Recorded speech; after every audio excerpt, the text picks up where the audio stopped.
So thanks for your time today. Obviously, we're thrilled. It's an exciting day.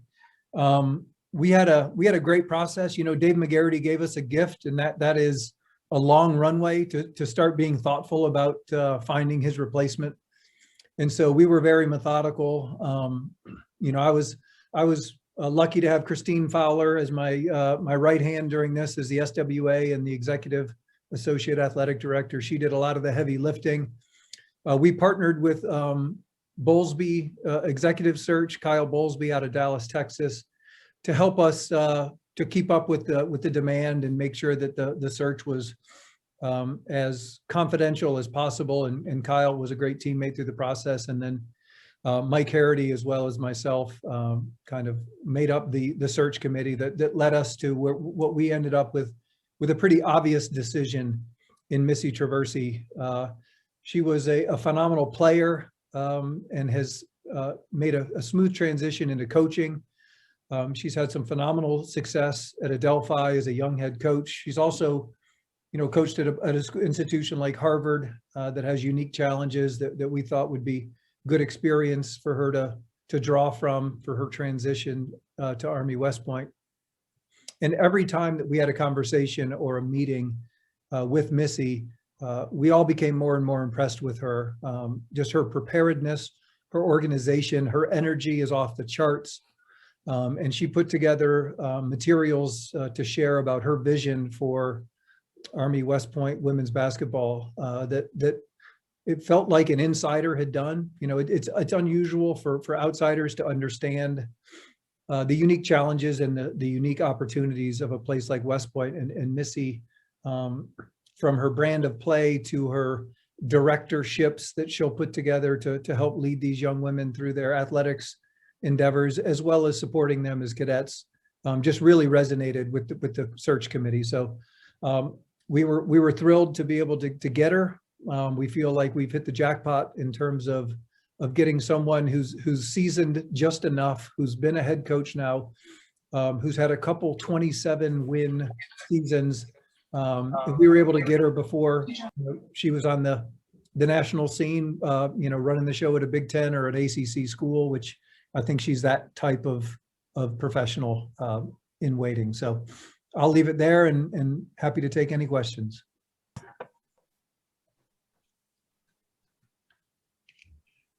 And Nick Allen, we'll go to you. You go to me first, JJ, you said? Yep. Okay. Mike, congratulations on the hire. What is it that you were looking for in a candidate, and how does Missy fill those roles? So, you know, there's a lot of things that we were looking for.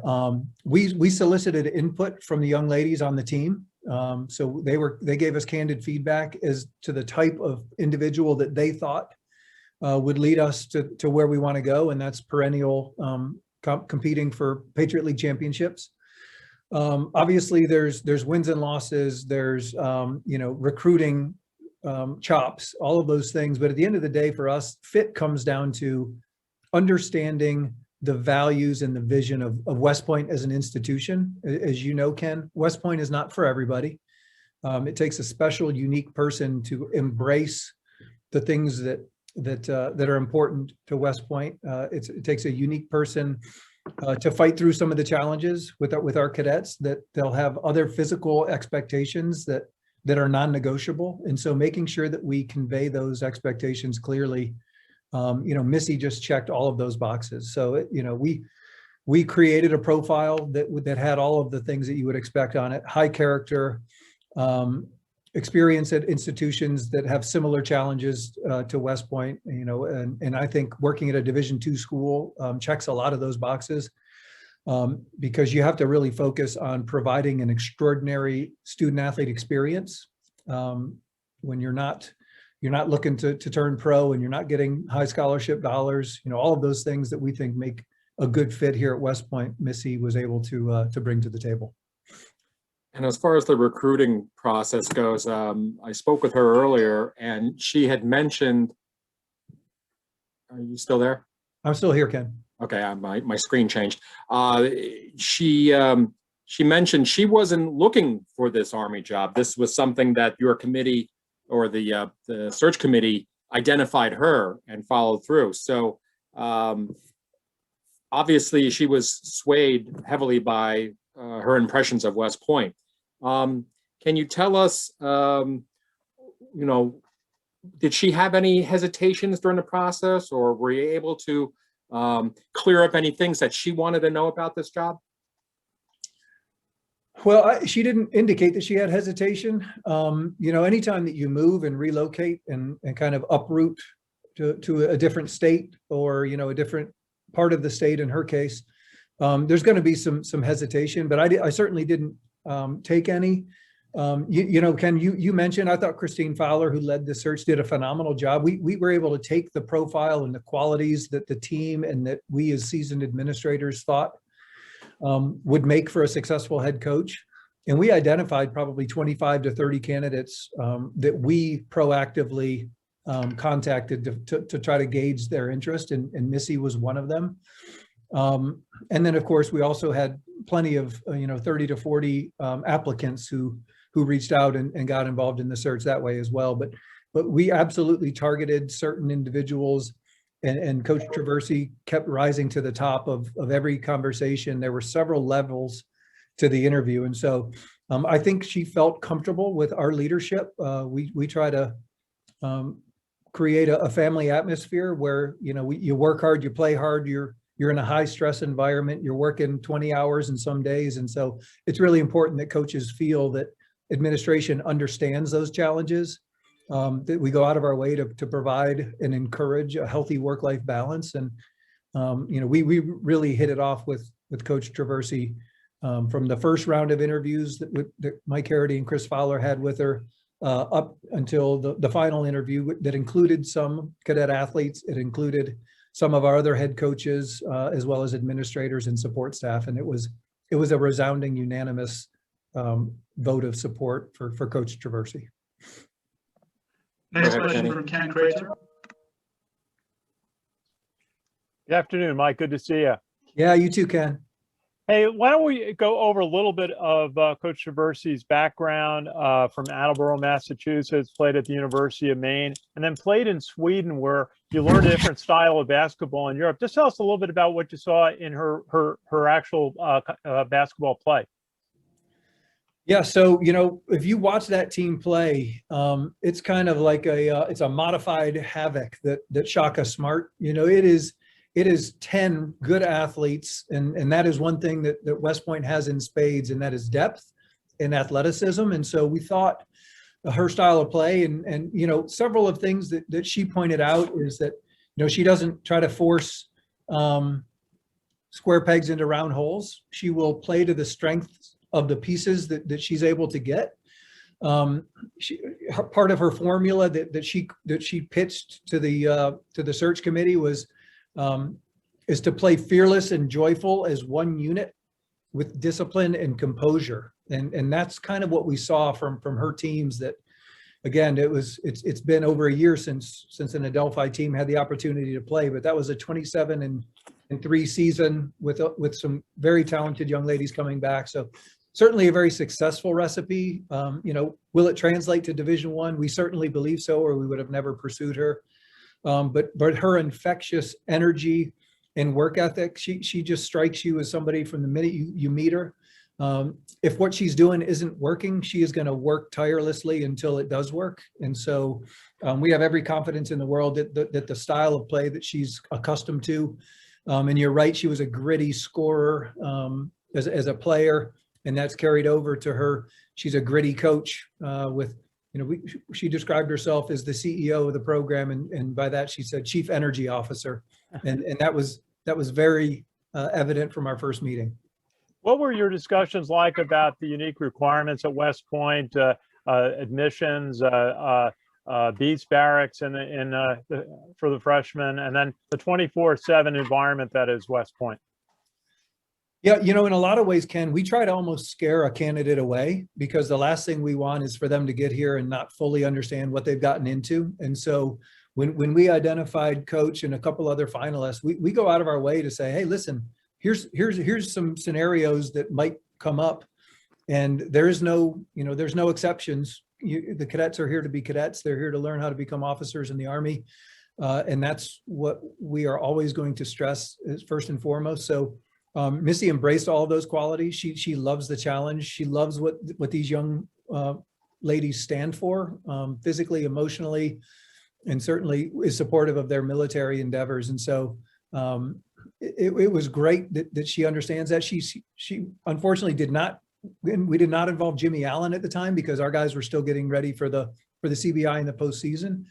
She did spend a couple hours with Coach Kevin Ward of our wrestling team, who is had a similar background, former Division II head coach, had played at the Division I level, came into Army and kind of had to figure things out for himself, how to recruit, who to recruit, which battles to fight, which battles not to fight. And Coach Ward was very effusive in his praise of Coach Traversi and her ability to grasp those concepts, to support those concepts. You know, she had a chance to sit down with Superintendent Williams, and you know, he was very engaged with her personality and her passion. And so I think it'll be a quick win to win over the cadets. And she'll have a learning curve, just like I did, to understand all of the things that are thrown at our cadets. But at the end of the day, she's going to be a great outlet for them and make them better basketball players, better women, and better soldiers. Thanks, Mike. Thank you, Ken. Mike, how important was it to hire a female head coach? Not really. What was important was to hire the best possible human being that we could find. You know, there are opportunities, obviously, with women's sports to hope that you find a strong female for you know, diversity of the department, diversity of thought, diversity of background. And so we certainly didn't go out targeting, you know, just looking for females, but you know, women's basketball is a sport where there are just an abundance of strong, accomplished, capable female candidates. And so we were thrilled that we found one who, whether she was female, male, canine, or wolf, like, she is the best coach for West Point right now for what we need to get us to the next level.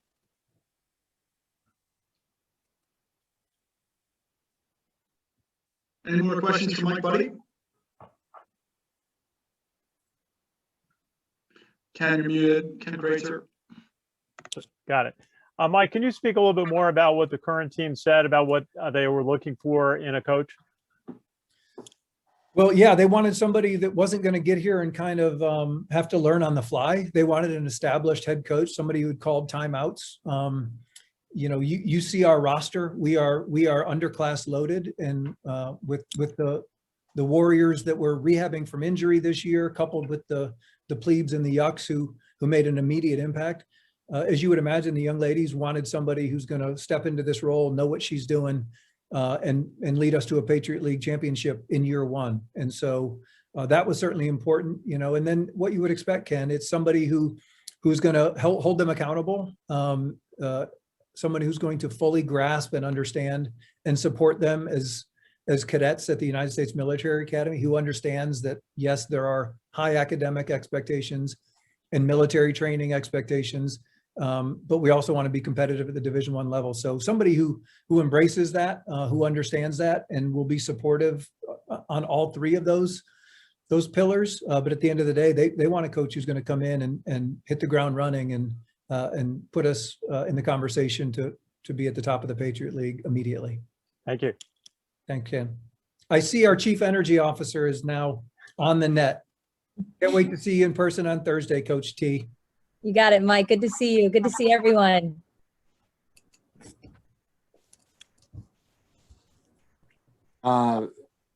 Missy, obviously, we spoke earlier. I wanted to follow up with regards to the recruiting package.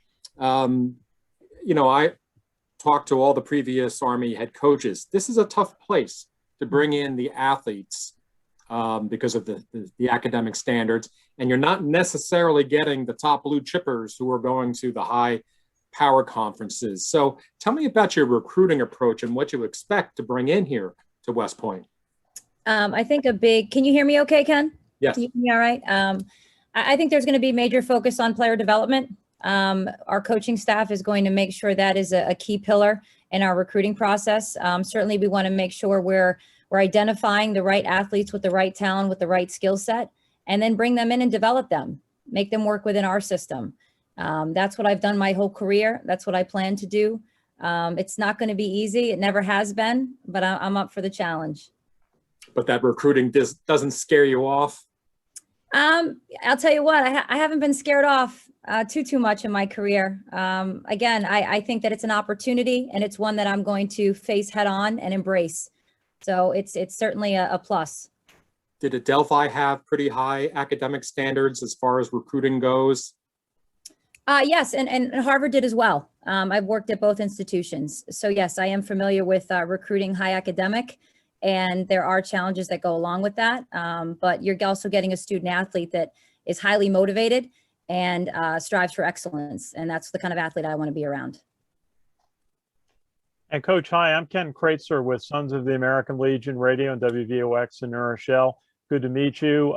Just maybe take us through a little bit of your first your playing days at University of Maine, and then you played in Sweden.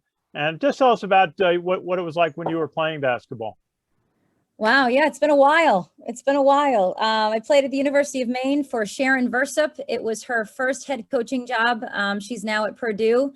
Unfortunately, it looks like this is going to be her last season. She's going to be signing off after, I think it's the 2021-2022 season. But yeah, I played point guard for her. I was a starter for her and a captain for her. Floor general, Ken, as you say. I was her floor general. And yeah, we had a lot of success there. She taught me what it took to run a team and how to deal with adversity. Certainly, I learned a good amount under Sharon Versup. And probably the most important piece that I've taken away from my time with Coach Versup in my University of Maine days are that championships live on forever. And you wanna stand next to your teammate at the end of your season and say, congratulations, job well done. And it's hard and it's going to take a lot of work, but it's worth it. And when you can stand next to that teammate at the end of the day, at the end of the long season, and hang that banner, it's something special. So yeah, that's probably my biggest takeaway. We won a lot of championships, had a lot of friendships made, and yeah, I hope to do that as well here at Army.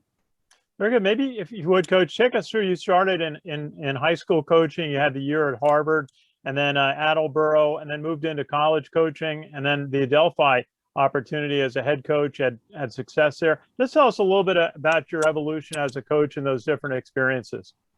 Yeah, high school, I certainly would recommend that for any coaches, young coaches, to be a high school coach. You can learn how to work with administration, how to fundraise, X's and O's. You can learn how to fail early on, and you can also experience teaching, and that's a big part of what I've taken from each level, is just becoming a better teacher. From high school, I moved on to Division III. Again, I was an assistant at Harvard, and then now at Adelphi. And each step along the way has challenged me in different ways. Each step along the way has kind of fine-tuned my teaching methods, and it's definitely added to my leadership arsenal. And I'm ready to use it and excited to pour into my cadet athletes here at Army. Very good. Thank you. Yeah. Missy, tell us about your sideline style. Oh, I like that question. Sideline style.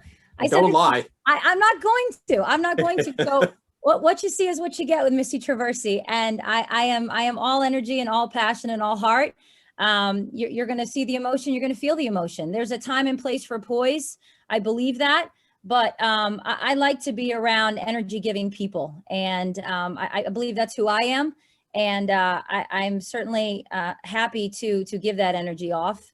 You'll know if I'm unhappy. You'll know if I'm happy. You'll see it. I wear my emotions on my sleeve. But yeah, I have a joy to coach this game, and you'll see it. It shines through and through. I was told you will chirp at referees when necessary. Who said that?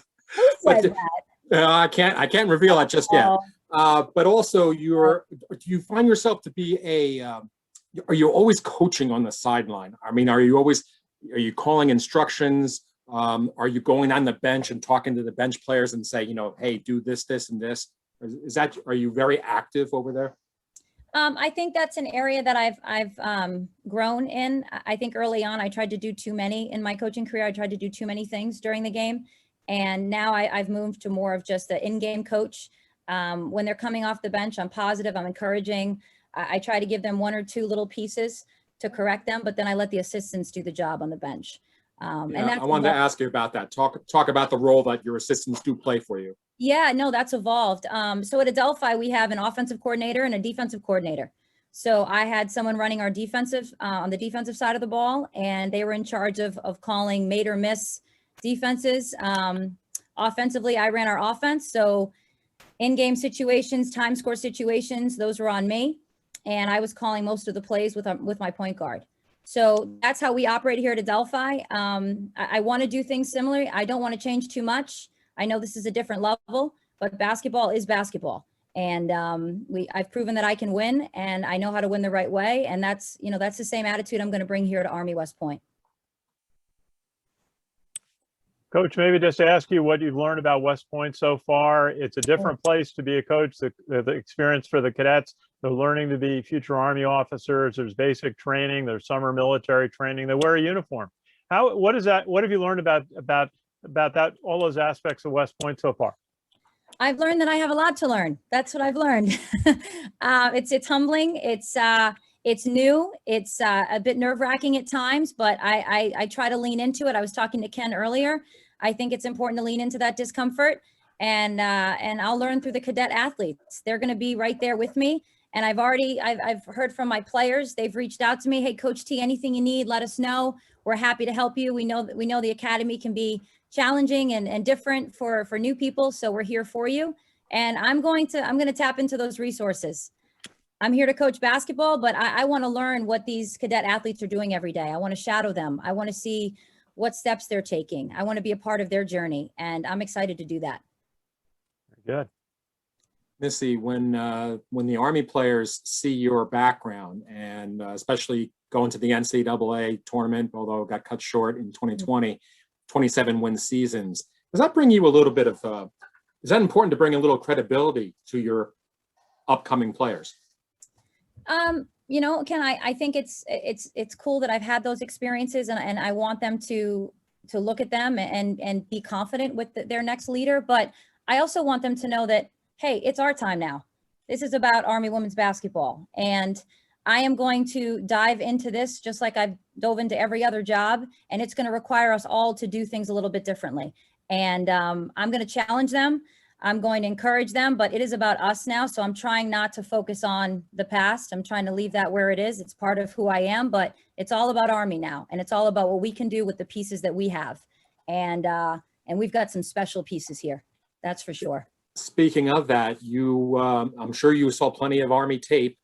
Can you give us just initial impressions of what you're inheriting? Plus, you get 4 players that Dave couldn't use this year because of injuries and rehab. So, yeah, how about that? There's going to be a different look to the roster with those injured players. You've got some toughness and some grit. You've got some length in the post. I do want us to stretch a little bit more with our shooting abilities. I think we have it. We just need to get more repetitions in practice. We have to get more physical with our rebounding, and we have to get out and run. We've got to make sure we're creating more possessions with the basketball. We have the capabilities to do that, and they have the depth. I'm excited to work with their size and athleticism. It's something that I'm not accustomed to too much here in the Northeast 10. We usually have 1 or 2 players that are about 5'10", 5'11". But, you see 6'1", 6'2", 6'3", you get excited. I'm a 5'5", 5'6" on a good day. So I have a small place in my heart for the small players too. We're going to be mighty. We're going to play fast, and we're going to be physical as heck. What kind of practices are you allowed from this point on through the end of the school year? What do the NCAA rules allow for? Yeah, so we have 2 hours on court. We'll have our 8 hours. They'll be doing lifting within those 8 hours, their conditioning, and then we'll be doing our on court for 2 hours a week. And I'll start those on Monday, and it can't come soon enough. Are those all entire team, or are those individuals? So it'll be individual, small groups. Hey, Coach, I just wanted to ask you about, you had the chance to play in Sweden for 2 years, and we heard from Coach Bettino that he learned a lot playing in Europe, when he coached in Europe recently. What was there something about you playing in Sweden that you learned another aspect of basketball? Yeah, I think it's a faster game. I think it's up and down. You see a lot more versatility in the European League. You see 4 and 5 players that can shoot the 3 ball. And that's something that I like to do. That's something that I'm going to bring to the table. I think we have the ability to do it. We just need to shoot it more. And I've seen a lot of film, and there's a lot of good pieces, especially in the post. I think we can be utilizing them a little bit more. And that's what I plan to do. Thank you.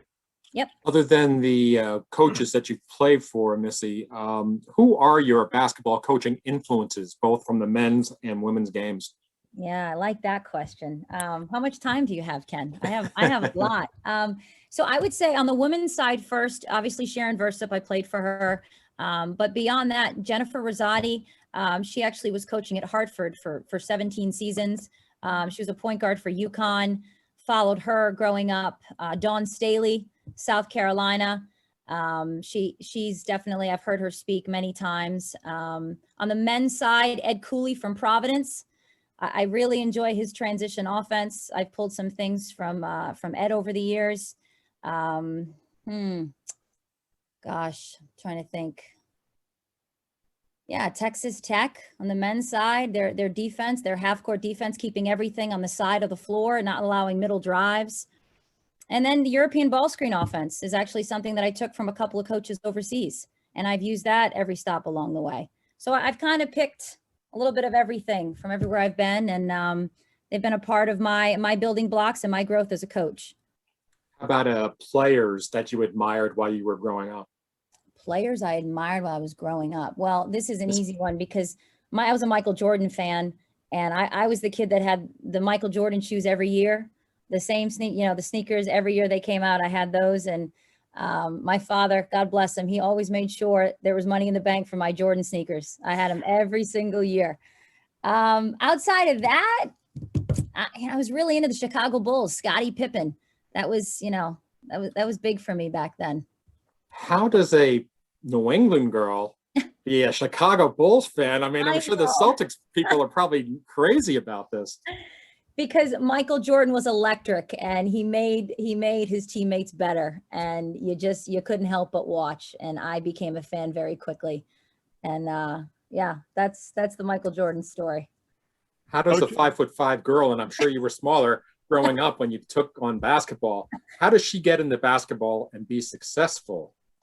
So I grew up across the street from a park, and it's Finberg Fields. That name means nothing to you, but that was my playground as a child. We had 3 tennis courts. We had 2 full-size basketball courts, 3 baseball diamonds. And every day after school, I get dropped off, and I would be over there from 3 o'clock in the afternoon to 6 o'clock at night before dinner. And I would play pickup basketball with older guys and more physical, faster, quicker, stronger. And that elevated my game. I didn't have trainers like kids have trainers nowadays and AAU coaches. I didn't have that. I just had a ball, a work ethic, and a dream. And that's kind of how it all started. Did you have to earn the respect on those courts? I sure did. And let me tell you, I'd come home with some bruises. My mom was like, "What are you doing?" But it was all worth it. It's definitely all worth it. But that got you into college, you think? That developed your game to be a D1? I do think so. I think it gave me a level of toughness mentally and physically. And it also, the challenges that come along with that, and just having to level up, that was something that really, at a young age, a lot of kids weren't doing that. They were coasting, and I constantly was seeking opportunities to level up. Did you play other sports? I did. I played tennis. I swam. I played soccer. Yeah, I couldn't sit still. Still can't. So why basketball? Why did you go there? I was always a 3-sport athlete. And then basketball, it just kind of towards my 8th grade, 9th grade year, I started doing some AAU tournaments, and I started getting recruited. And then before you knew it, there were offers. And then I realized, all right, I'm not going to be able to play tennis. I've got to put the soccer ball down. And then one thing led to another. And then it was basketball. But during this COVID crisis, I've actually taken up tennis again. And that's been enjoyable for me. And I hear there's some people on our staff that also play tennis. So I'm eager to, once I settle in, to play some tennis. Who am I Well, kidding? So much work to do. There's no time for tennis. So like Danny said, Wimbledon awaits, doesn't it? Yes, Wimbledon awaits. Coach, maybe I just wanted to ask you, there's two words that you see all over West Point: beat Navy. Have you heard much about, what have you heard about the rivalry with the U.S. Naval Academy? Every minute of every day since I've been hired, since I've spoken to players. Actually, I'm friendly with some athletes that used to play at the Naval Academy and coaches. So I've had long conversations with them. Yes, it's beat Navy, beat everyone. That's what it is. And I should have it on my forehead. And what would you say you've observed about, the Patriot League, many of the schools like Boston University, Holy Cross, right in New England? What have you observed about the coaches and teams in the Patriot League? Smart basketball, versatile basketball, tough defenders, especially contesting 3-point shots, and overall, just the IQ of the players. I think 1 through 5, great passers, great vision, the ability to read ball screens. Yeah, I just think it's a high level of basketball, but also high IQ players. So thank you. And one more from me, Missy. Just the sport of basketball. What is it about this sport that gets into your blood? Yeah, it's there. It's not going anywhere. What is it about the sport? I think it's a feeling. It's the constant will to win and the constant need to, like I said, level up and be better than the next person. It's just that competitive drive and competitive spirit that I have. It just doesn't go away since I was 7 years old. But because it's like a 5-on-5 sport, it's not like tennis where it's 1-on-1 or swimming where you're really not defending anyone. But there's something about basketball that just appeals to you in a certain way. Yeah, I think it's neat when you look at a team that has individual roles and they're all working collectively towards a goal. And that's, I think, the ultimate, when you can, again, at the end of a season say, okay, you did your job, and look, we're hanging a banner together. And that's the ultimate goal. If everyone's doing their job to the best of their ability, we have a chance to win a championship, coaches included. And coaching it's a chess match. Do you enjoy that aspect? I sure do.